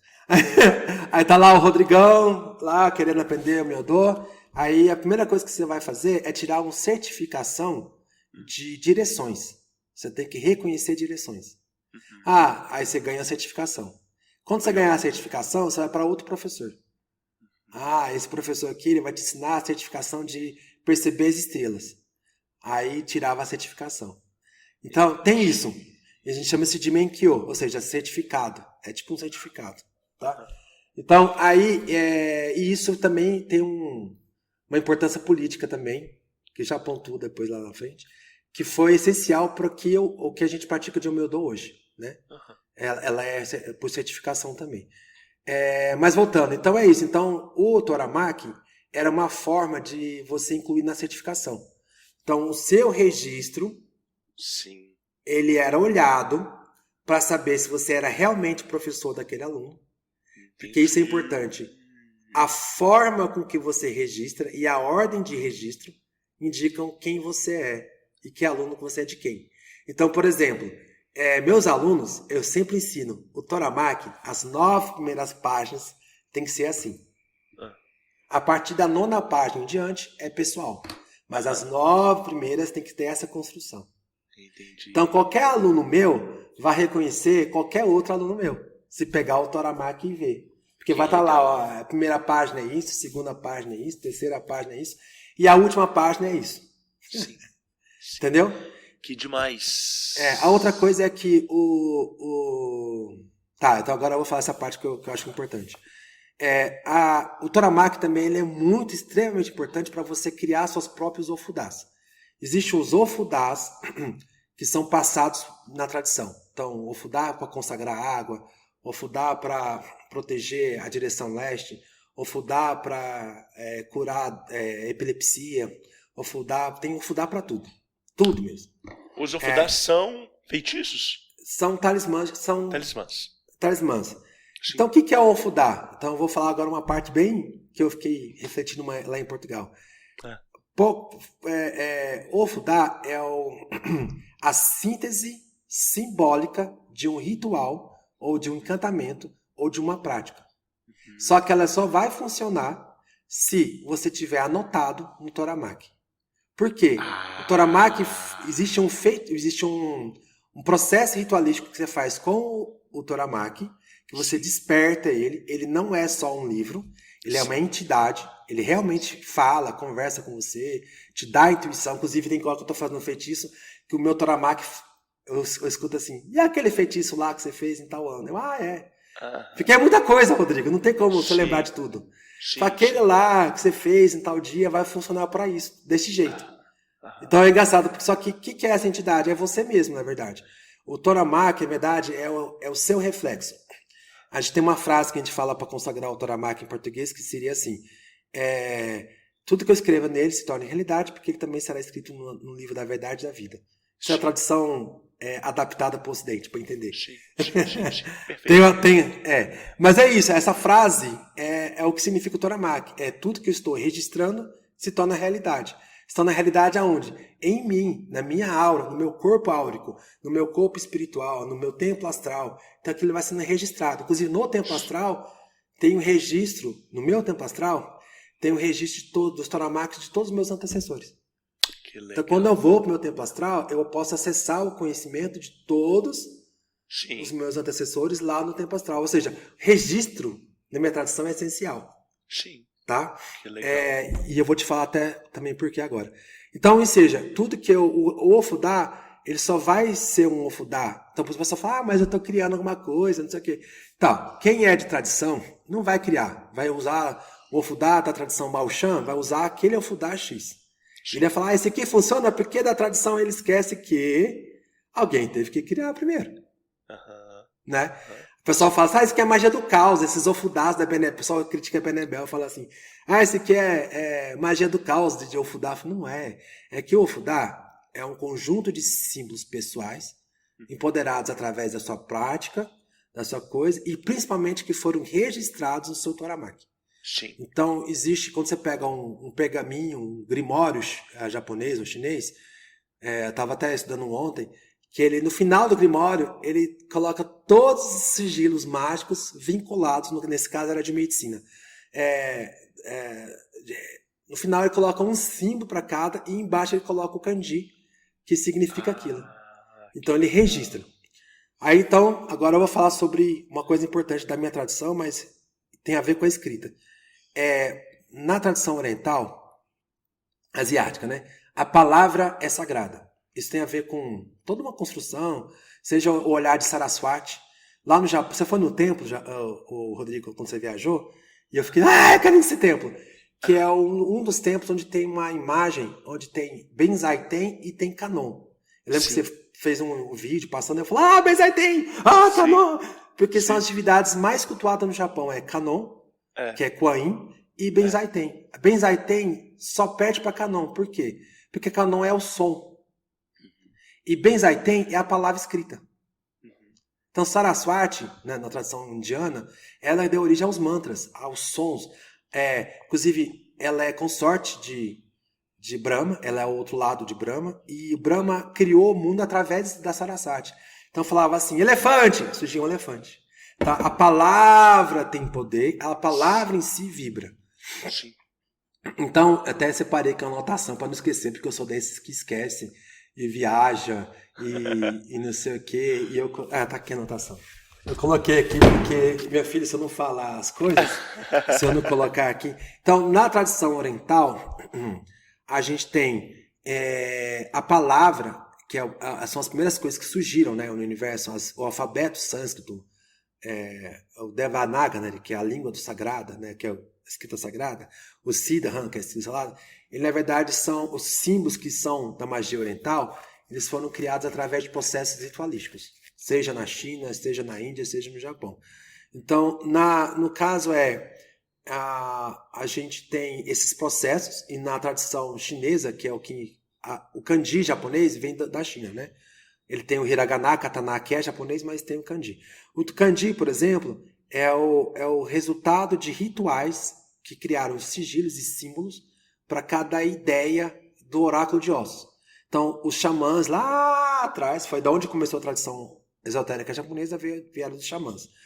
E aí os xamãs lá atrás tinham que consultar o mundo espiritual, e eles faziam um processo com o casco da tartaruga, com os ossos, e formavam símbolos. Então eles nomeavam, essa coisa aqui é isso. E aí eles começaram a registrar esses símbolos, e mais tarde, tanto esses símbolos que deram origem ao I Ching, então quando você pega um livro de Xing, um bom livro de Xing, ele não vai ter kanji, ele vai ter um registro dos oráculos de ossos. Né? Então tem esse oráculo de ossos, que são os registros escritos das respostas dos deuses. Tá vendo onde registrar? Então começa daí. O registro é importante na tradição oriental, porque eram os deuses que falavam. Segundo, a língua, os alfabetos sagrados orientais, foram os deuses que também deram através de rituais. Então, essa coisa de registrar é muito importante. Então, aí vem um adendo importante, que é esse link. Ufa, é muita coisa. Muito bom, caramba. Então, tem aqui. Então, a gente, quando vai praticar mantra, você vai entender, a gente tem 4 formas de japa, né? A gente tem... vou dar um adendo antes. Não é só isso que eu quero falar. Na verdade, eu quero falar uma coisa mais importante. Então, a palavra em si, por conta de Saraswati, ela vai ter corpo, mente, alma, vibração e espírito. Então, isso é importante. Então, por que eu estou falando isso? Porque ela vai ter... isso vai indicar por que é importante a questão da escrita. Vai indicar o porquê que a gente tem que anotar, por que a gente vai fazer essa conexão. Então, o corpo em si da palavra é a parte escrita, é a forma escrita. E só o corpo possui 5 elementos. Então, as letras em sânscrito, o primeiro risco é a terra, depois água, depois fogo, depois o ar e depois o akasha. Então, é quando a palavra transcende. Então, toda letra em si, em sânscrito, ela tem terra, água, fogo, ar e akasha. E aí, quando você pronuncia, quando você vê a palavra, sem pronunciar, ela já possui um significado, uma intenção. Isso é a mente da palavra. Então, na tradição oriental, a gente entende que a palavra, a frase, a letra, ela é um ser vivo, porque ela vem de Saraswati, vem de Benzaiten. Ela dá origem à força, às formas, através das palavras. Aí depois a alma é o som, que a gente geralmente quando pensa em mantra, é o som, né? Om, não sei o que, é o som. Mas som é a mente da palavra. A mente já existe antes, tá? E aí nós temos a vibração, que vai ser o resultado dessas três coisas, e o espírito que você coloca na palavra é a forma de recitar que você coloca. É o poder que a palavra vai adquirir, é como você está recitando. Então, dependendo de como você estiver falando ou fazendo aquele encantamento, ele vai ter um espírito diferente. Então, o espírito quem dá é a gente. Então, nossa partícula, que é o espírito, nossa porção do grande espírito, que é o poder do mago, o poder do magista, é que dá força para a palavra. Entendeu a lógica? Entendi. Tá, isso aí vem da tradição indiana lá. Então, a gente vai ter as formas de recitação. Você que produz os japas, né? Os japas, então, Sim. japa significa recitação. Mala significa conta. Então, você tem uma conta para recitação. Então, aí a forma mais comum e a primeira forma que a gente aprende, e aí que vem uma contradição, é o Vaikhari Japa, ou seja, pronunciar em voz alta. Então, quando você vai para um ashram, ou até mesmo para um dojo, você não escreve logo de cara. Isso é muito importante. Você só escreve quando você possui domínio. Então, isso também não sei se é uma contradição com relação à nossa prática ocidental. Você só escreve algumas coisas quando você tem domínio do som. Sim. Por quê? Porque em sânscrito é difícil falar. É. E se você muda uma entonação, uma forma, você está falando errado. Em chinês também. Então, nos ashrams, você só pode escrever ou entrar em contato com a letra daquele mantra quando você aprendeu o som. Quando ele já está orgânico. Então, essa é a primeira recitação. Ela é a mais fraca, apesar de ser mais física pra gente, ela é a mais fraca porque você está no nível de domínio X. Quando você domina o som, e só quando você domina o som, é que você pode fazer a segunda, que é o sussurrar. Que essa é a maior parte dos feitiços que eu faço, é sussurrando. Sim. Que a gente chama aqui o Pansu Japa, que é você sussurrar para si. E aí ninguém mais pode escutar. Então, se eu falar aqui no microfone, você não entendeu o que eu falei. Eu falei alguma coisa. Não, eu falei qualquer coisa. Não falei nenhum feitiço, não, mas eu falei alguma coisa. Você não pode entender o que eu falei. Mas ela tem som. Tem que ter esse som que vibra dentro. Então a gente chama isso de sussurrar para dentro.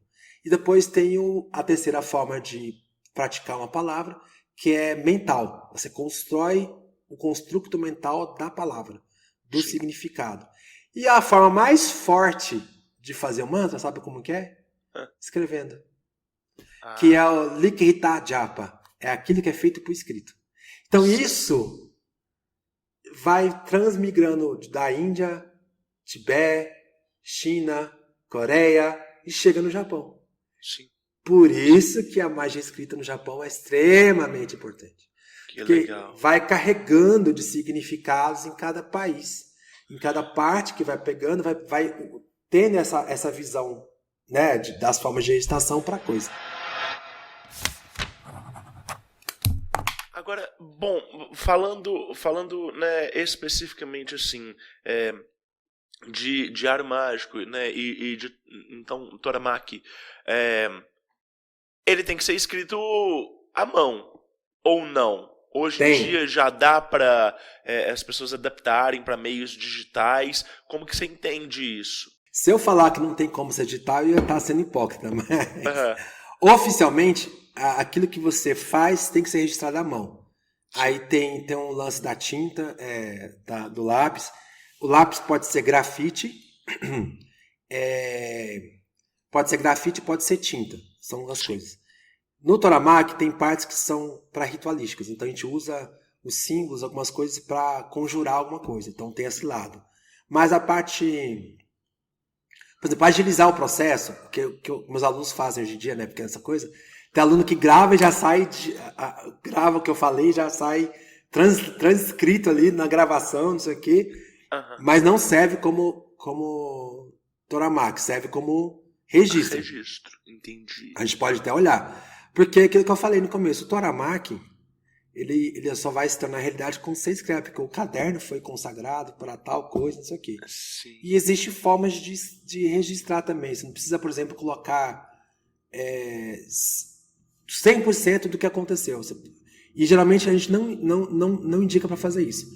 Quando eu faço um feitiço ou tenho uma experiência espiritual, muitas vezes eu coloco símbolos. Eu registro na forma de símbolos. Então, assim, não é símbolo que tem ali, não. Eu invento mesmo. Eu tenho um conjunto de sigilos pessoais que significam para mim, mas que eu construo, às vezes, um desenho. Então, o registro pode ser feito um desenho. Mas aí você registra o ipsis literis em outro lugar. Você não pode perder o conhecimento.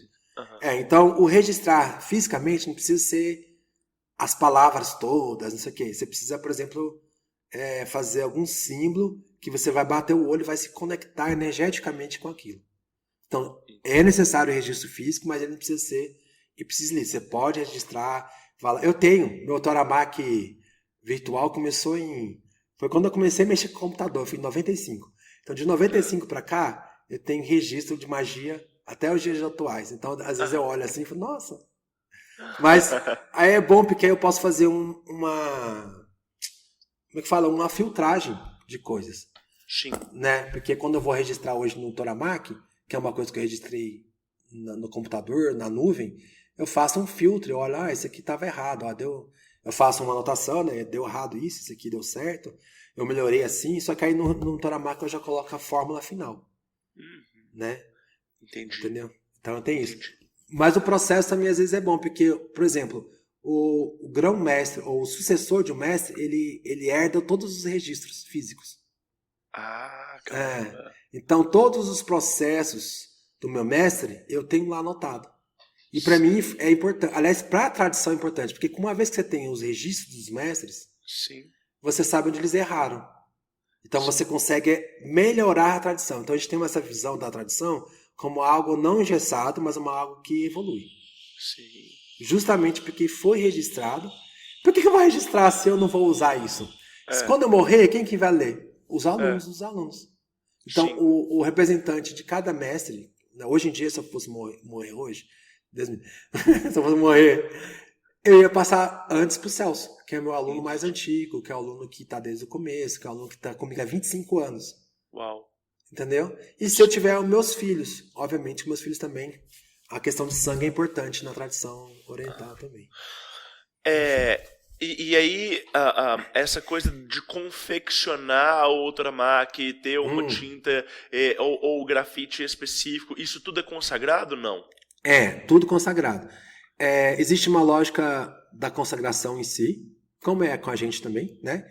Mas existe também a lógica dos materiais. Então, por exemplo, a tinta, ela tem que ter cinábrio. Cinábrio é uma tinta feita de mercúrio.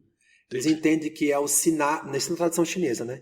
Eles entendem que é o cinábrio que dá vida ao ofudá. O ofudá, ele tem vida, tá? Ele é carregado com servos, não sei o quê, e quando você vai desenhando, você tem dois momentos do ofudá. O momento que você desenha, onde você conjura as forças, e o segundo momento, quando você vai ativar, usar, que nem sempre é igual. Então, por exemplo, eu posso preparar uma quantidade de ofudás, eu faço isso no final do ano, por exemplo. Eu faço o talismã do ano. Então, a cada ano eu crio um talismã, e aí eu vou conjurando durante 3 meses, tem as luas certas, etc., e vou criando. Primeiro eu faço um processo de criação do ofudá, que nem sempre é igual. Existe N métodos para você fazer um talismã do ano. Aí eu já usei o da Benebel, inclusive, que é muito bom. Mas tem outros métodos de talismã do ano. E aí depois que eu crio daquele ano, eu falo, eu criei esse talismã para esse ano. Aí eu começo a carregar durante 3 meses, com cada processo é uma coisa. E aí então nós temos o processo da tinta, o processo do próprio papel. Inclusive eu fiz um vídeo disso, nunca postei, que eu tenho que colher flores, não sei o que, fazer um óleo, fazer não sei o que, posso fazer o papel. Por exemplo, no Japão eles pegam a tsubaki, que é a camélia japônica, não sinensis, você vai entender a referência. A camélia japônica, ela é importante porque a camélia, ela traz essa energia de novo. Ela floresce bem na época do ano novo. Então eles pegam essa camélia, maceram a flor e colocam partes dela na folha do papel dos talismãs, né? Então vários templos de Omeodo, de Shinto, eles fazem esse talismã. Cada templo tem o seu talismã, tá? Do ano. Então aí você pega e aí a tinta tem essa coisa do cinábrio. Então ela é aquela tinta vermelha. Tem a preta, não sei o que, a vermelha tem cinábrio. Não é, e tem uma pasta também, que a gente chama pasta de cinábrio. Então, quando eu não tenho a tinta, e todo o ofudá, não sei se você percebeu, você visitou os templos, né? Tem lá o carimbo. Não tem um carimbo? Sim. Você recebeu um caderninho com carimbo quando você foi nos templos? Sim. Então, aquele carimbo, ele é um ofudá que te dá outorga para chamar a divindade do templo. Legal. Então, isso é importante na nossa tradição. Os deuses têm locais de morada. Eles não moram em qualquer lugar. Você não chama ele. Você só chama se você foi lá. Sim. Então, você que foi lá, tem uma sorte tremenda, que é... Inclusive, eu teve um aluno que foi pro Japão, ele trouxe um monte de coisa carimbada para mim que eu pedi.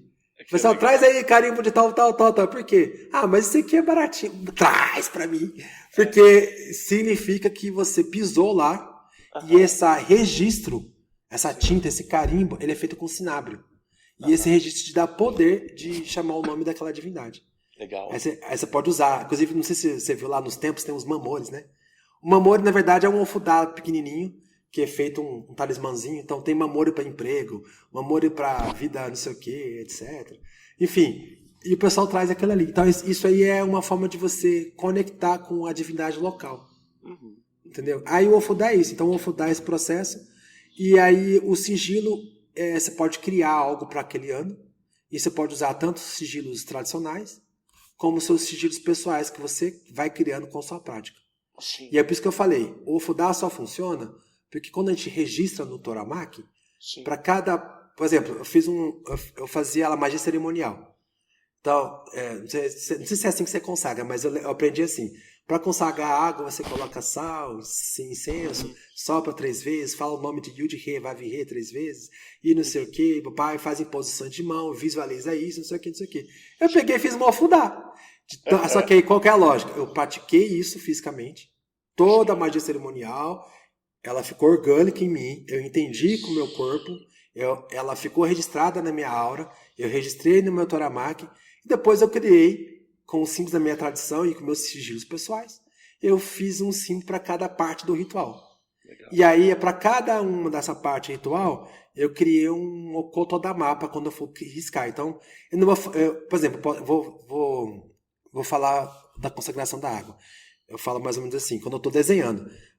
Eu invoco a Trindade perfeita e manifesta através disso, né? Que se manifeste através do poder da grande luz. A gente chama Daikomyo, né, no Reiki, mas Daikomyo também na minha tradição. Então, através de Daikomyo, ou então Komyo, ou do Komyo Mandara, que é uma coisa, se manifesta através da luz que seja emanada através do magista, ou de mim, ou através das minhas mãos. Eu falo, quando é para mim, eu que falo, né? Das minhas mãos, através do sopro tríplice. Aí eu coloco 3 espirais, através do sopro tríplice, dando os nomes sagrados, coloco os nomes sagrados, em cima da água, faço o candido de água, e aí eu recebo as energias, coloco o símbolo de recebimento, dentro da minha casa e templo. Eu coloco o símbolo de templo em volta. Legal. E aí que se condense a energia Yang, aí eu coloco um símbolo de condensamento de energia Yang, e que se manifeste a purificação e consagração dessa coisa. E aí eu escrevo outro símbolo de purificação. Entendeu? Então, isso está registrado no meu Toramaki, essa forma. Sim. Eu soprei, fiz, tá. Só que na hora que eu vou... Aí eu faço lá 10 ofudás de consagração de água, porque eu não vou fazer toda hora, né? Aí deixo lá dentro do meu livro de ofudás.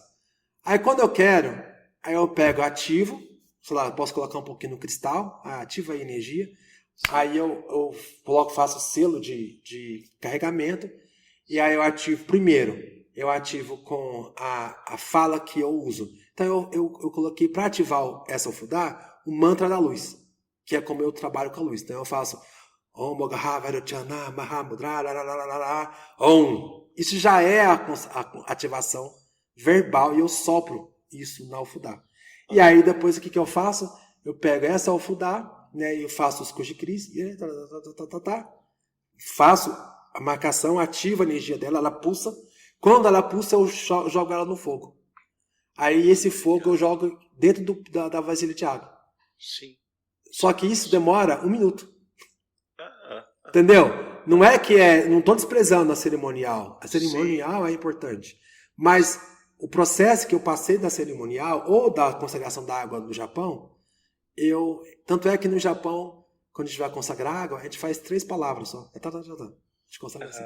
Na verdade, são 3 mantras. É assim. Desculpa. Om, Hum. É assim que a gente consagrava.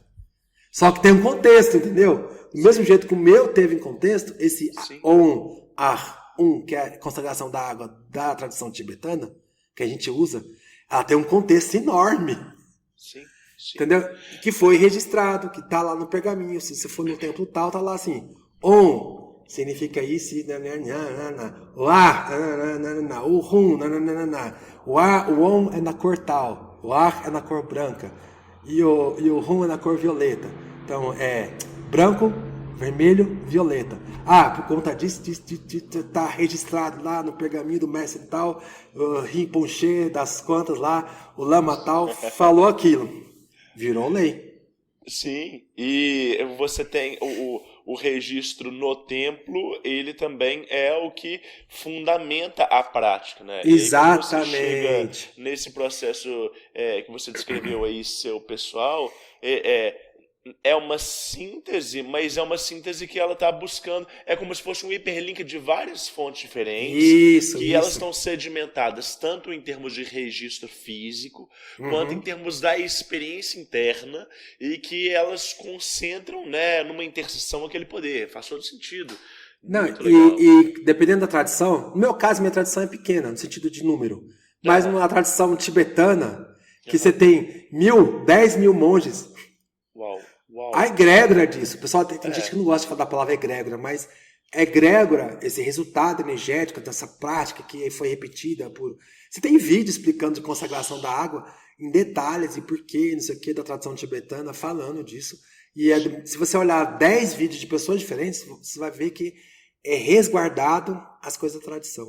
E você tem o pergaminho, tá? Então, por exemplo, aquelas rodas de oração que a gente tem no Tibete, são registros que alguém fez e aquilo foi construído para simbolizar aquele registro. Então a roda de oração, na verdade, vem desse recurso que eu falei para você, que é escrevendo. Então, como eu falei, o Likita Japa, ou seja, a recitação escrita de algo, ela é mais forte porque ela só vai funcionar e só funciona porque teve esses contextos todos. Então eu acho que esse que é o link para a nossa tradição, que é importante em relação ao Diário Mágico. Então, nosso Diário Mágico, ele não é escrito... a parte da experiência, sim, né? Você sonhou, acordou, escreveu e tal. Mas é orgânico também. Você sonhou, é um processo. Você passou, não sei o quê. Então, ele só vai... tem essa coisa que só pode ir pro caderno, a parte escrita, né, do caderno. Não um registro virtual, nada. Mas vai pro caderno quando tá orgânico. Entendi. Tá orgânico, vai pra lá. O caderno é a consagração de si. Né? Né? Viu? Você seria um ótimo aluno. Legal, nossa, maravilhoso. É isso aí. Que demais. Putz, eu acho que para quem nos ouviu até aqui e que já é ouvinte do Diário Mágico, vai ter uma nova perspectiva de a importância da anotação e também que esses tipos de ferramentas podem ser utilizadas dentro dessa anotação e como que é o estado de espírito ao se registrar alguma coisa, né? Você falou uma coisa muito interessante, né? Da consagração do Torimaka, que tudo que está registrado ali que represente a verdade, né? Isso. E aí você começa a tomar o cuidado também da forma como você expressa as coisas, como que você coloca aquilo dali, né? É lógico que a gente está falando de um registro altamente especializado e não um registro cotidiano e comum, mas faz a gente pensar muito sobre né, essa forma de registro das nossas experiências, das nossas operações e como que isso repercute e ressoa, né, em vários níveis diferentes. Muito incrível, muito legal. Que ótimo. Para quem nos ouviu até aqui, que tipo de conselho você tem para dar para o estudante de magia, de espiritualidade, de esoterismo, seja de tradição ocidental ou oriental? Né? O que ficou faltando falar? Né? O que você daria de conselho para as pessoas? Olha, eu tenho um vídeo sobre isso que eu fiz lá atrás. Conselhos de quem começa a praticar. E ele é o vídeo mais visto do meu YouTube, canal do YouTube. Inclusive eu não posto muito, mas esse vídeo todo mês tem comentário. Legal. É simples, uma coisa que eu falo simples. Primeiro, você, antes de entrar em qualquer tradição mágica, isso é um conselho importante. procure entender os processos de uma tradição, mas procure entender primeiro você. Desenvolver sua percepção, desenvolver a prática, por exemplo, treinar a meditação. No caso, se você for querer praticar magia oriental, é importante que você pratique uma arte marcial, pelo menos o Tai Chi Chuan, que é uma arte marcial também. Ele pode ser praticado de diversas formas, mas ele é uma arte marcial. Uma arte interna, procure aprender sobre medicina, sobre língua. Faça o background daquele caminho que você se interessa antes de começar a correr atrás, por exemplo, só de técnicas mágicas, fazer isso, fazer feitiço. Não, porque tanto seja feitiço, seja magia, seja qualquer coisa que você for operar no plano espiritual, ele vai ser mais verdadeiro a partir do momento que você está inserido organicamente dentro daquele caminho. Então, seja na tradição oriental, ocidental, se você for discípulo de bruxaria, for adorador, devoto de Hecate, de quem que for, vai entender, sabe, de Hecate, quais são as línguas que eu posso comunicar com ela, qual é a tradição, quais os alimentos, por que desses alimentos, entendeu? Então, tem esse contexto. Se eu for praticante de magia cerimonial, o que eu vou falar? Eu vou aprender um pouco de hebraico, eu vou aprender por que é hebraico, porque usa muito, vou aprender isso, vou aprender aquilo, vou aprender sobre histórias, então lê bastante, mas o principal que eu acho que é bem foco é registrar tudo isso, não só porque essa questão que a gente falou do orgânico, porque registrar é uma forma de você observar se você está evoluindo, se você está indo no caminho certo, você olha para trás e fala assim, isso aqui não tem nada a ver. Então, o registrar é importante. A prática de meditação, isso é uma coisa que eu falo para todos os alunos. A meditação mais importante é a respiração simples. É ela que vai desenvolver seu fluxo de energia, é ela que vai corrigir os bloqueios, é a respiração que vai abrir o terceiro olho. Tem exercício para o terceiro olho? Tem isso aqui? Tem. Mas quando a gente vai começar, a primeira coisa que a gente fala, faz respirar. Tem um aluno que não via nada. Eu comecei a falar, não, o que eu faço? Faz respiração. Faz 1 mês de respiração. Concentra nisso. Ele começou a ver coisas sem eu falar nada. Uhum. E aí, quando ele começou a registrar e me falar, porque o registro dele primeiro era me contando pelo WhatsApp escrito, porque ele fazia questão de escrever para ter o registro.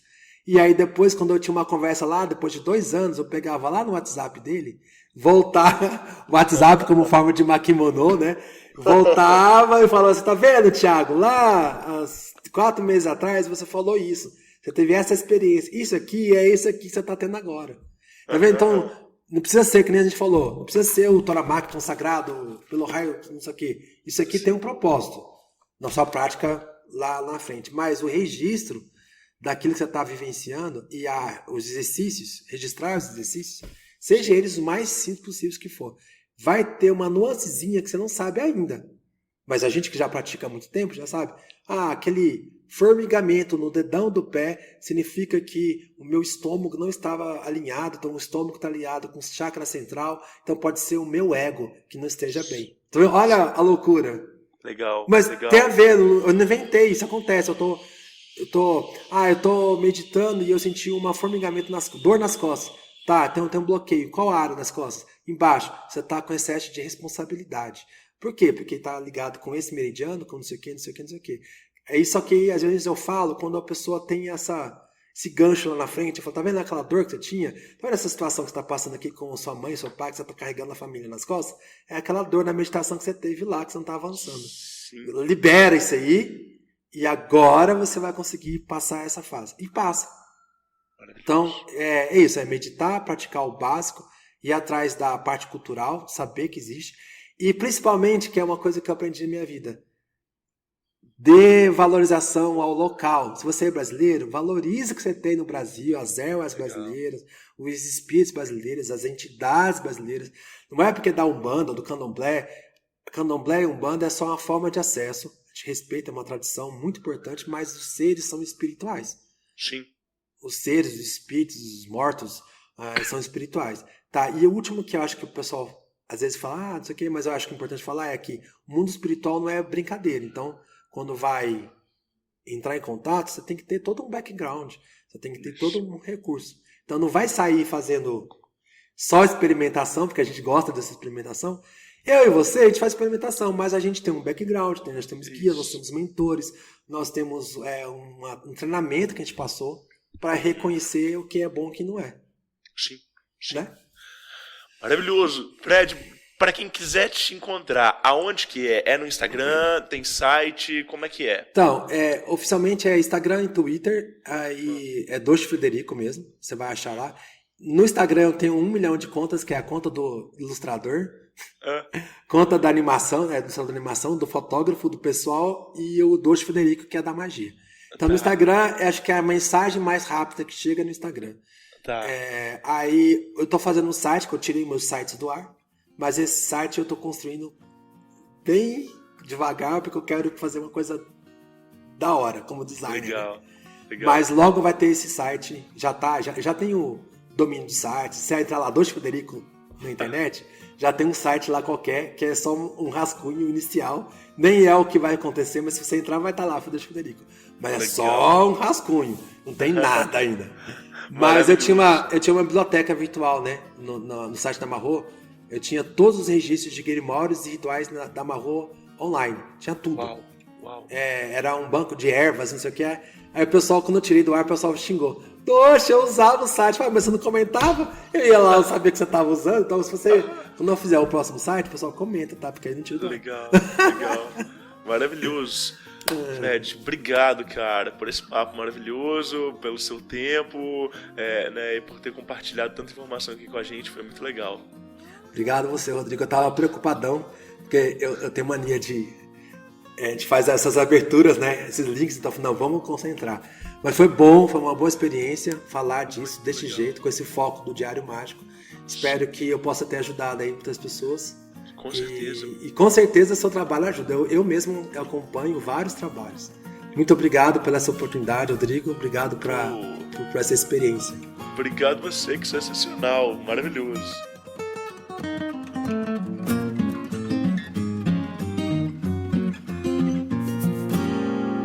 Aí sim, eu espero que você tenha gostado de mais esse episódio do Diário Mágico.